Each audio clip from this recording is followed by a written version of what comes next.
Muito bem, gente bonita, gente querida, nós estamos aqui hoje no casarão da dona Genu Moraes, conhecidíssima, conceituadíssima cerimonialista aqui do Piauí. E o filho dela, Josias Moraes, está aqui conosco. Vai falar um pouco do casarão, como é que o pai dele, o avô dele na época foi quem construiu esse casarão aqui. O homem era um jornalista que depois virou governador do estado, deputado federal, deputado estadual, senador.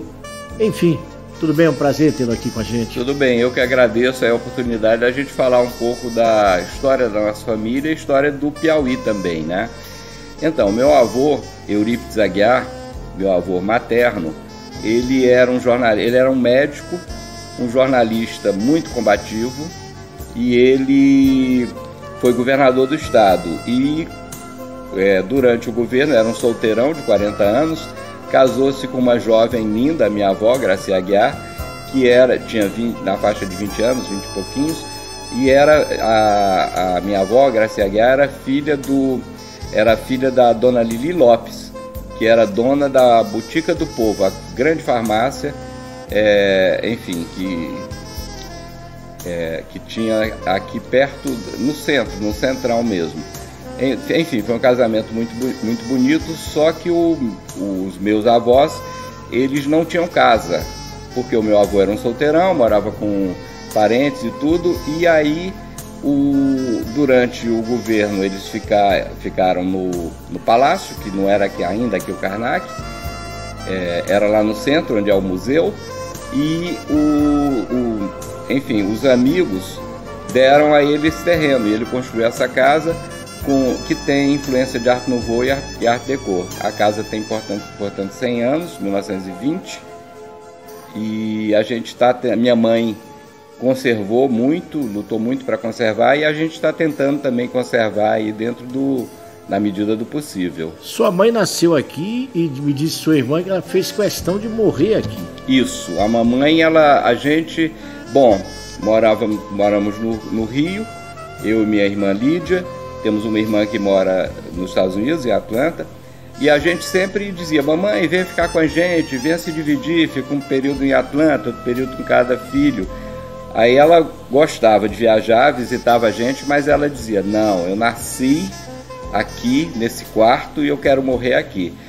Na verdade, ela faleceu mesmo num hospital, mas a gente trouxe para cá, então ela pôde realmente se despedir do mundo aqui, né? Às vezes a tua mãe, ela constantemente, o tempo todo, ela foi uma mulher elegante, como se mostra nas fotos hoje? Ela foi. Tinha uma postura diferenciada, né? Foi, sempre foi. Ela sempre teve uma preocupação muito com isso, com a elegância. Você pegou bem a palavra. Que não é futilidade, não é arrogância, nada disso, é elegante. Então, ela mesmo no auge de problemas, porque a gente teve muitos problemas, enfim, financeiros e tudo, a gente foi, tanto ela quanto meu pai foram muito perseguidos na época da ditadura militar, por posições políticas que eles tiveram, mas ela sempre manteve essa elegância, e mesmo depois já doente, enfim, envelhecida com dificuldade de movimento, ela manteve essa elegância. E um dos hobbies dela, um dos principais hobbies dela, era a compra de antiguidades. Né? Isso. Se ela comprava um cofre fechado, o cara só vendia se fosse o cofre inteiro. Comprava por atacado. Isso. Ela sempre gostou de antiguidades. E isso já morando no Maranhão, ela foi eleita vereadora. Foi a primeira mulher vereadora de São Luís e foi o vereador mais votado, né? Foi o político mais votado para vereador. Isso numa época em que os vereadores não recebiam salário. Logo depois houve uma mudança na legislação e passaram a receber salário. Então o que ela dizia é o seguinte: esse salário que eu recebo, eu vou fazer o que eu gosto, que é comprar antiguidades.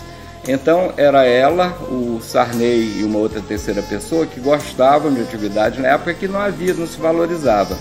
Era a época que as igrejas, pelo Concílio Vaticano, anos 60 que eu estou falando, Concílio Vaticano tirou os santos dos altares, deu uma simplificada na liturgia, virou os altares para os fiéis, e as igrejas do Maranhão inteiro, do interior inteiro, foram se fazendo reformas e tirando santos e vendendo.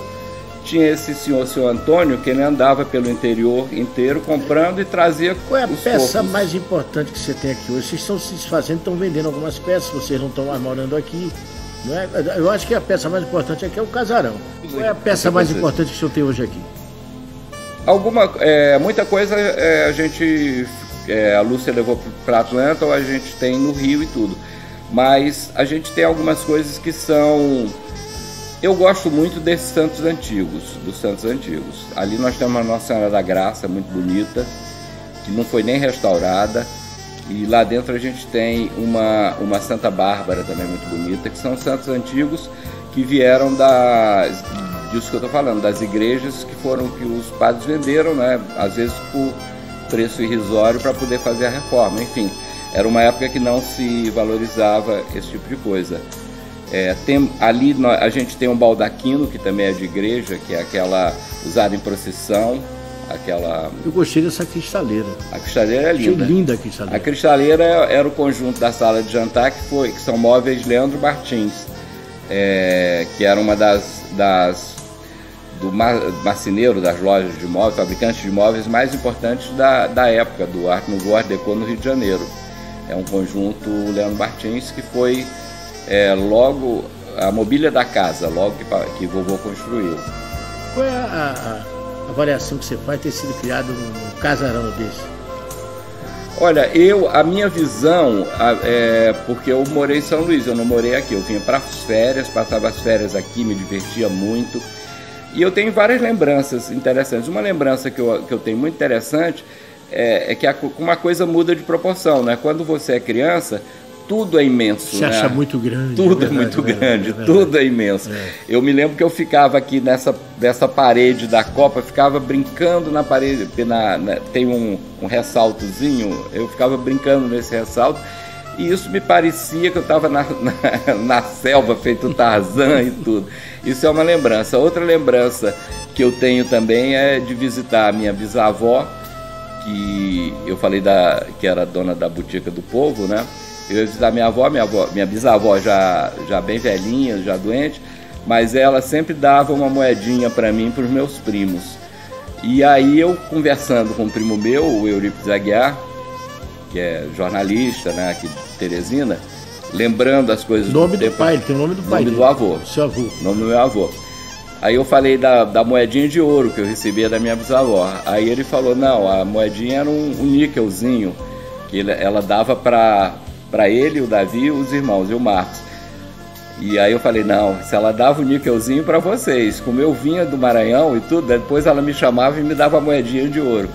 Claro que não era toda vez e tudo evidente, mas eventualmente ela me deu uma moedinha. Você ainda tem essas moedas? Tem alguma moeda? Ah, não tenho não, porque eu ganhei uma vez, uma de prata, que era um patacão também da minha bisavó. E essa eu me lembro, depois a gente foi até a igreja de São Benedito e eu botei na caixa de esmolas da igreja de São Benedito. Quer dizer, era criança, né? Então mas são as lembranças que eu tenho, lembranças muito boas daqui do casarão de Teresina. E lembro também que era a Praça Pedro II, que tinha o tradicional footing. As meninas passavam de um lado, eu era bem mais novo, mas as meninas já em idade de namorar, as moças andavam de um lado para o outro, os rapazes do outro lado. Aí Sentido inverso. Sentido inverso. Legal, era onde corria. Era legal, né? Onde corria o flerte, porque quando se encontravam, né, na primeira vez tinha um sorriso, da segunda vez já tinha, sei lá, um piscar de olhos, da terceira tinha um lencinho que caía, um lencinho de cambraia, aí o rapaz pegava o lencinho de cambraia. Eu era muito pequeno, eu via isso, eu não participava. Interessante. Foi super agradável conversar com você. Muito obrigado. Nós vamos mostrar as imagens aqui do que tem para você estar atendendo. Tá perfeito. Foi interessante.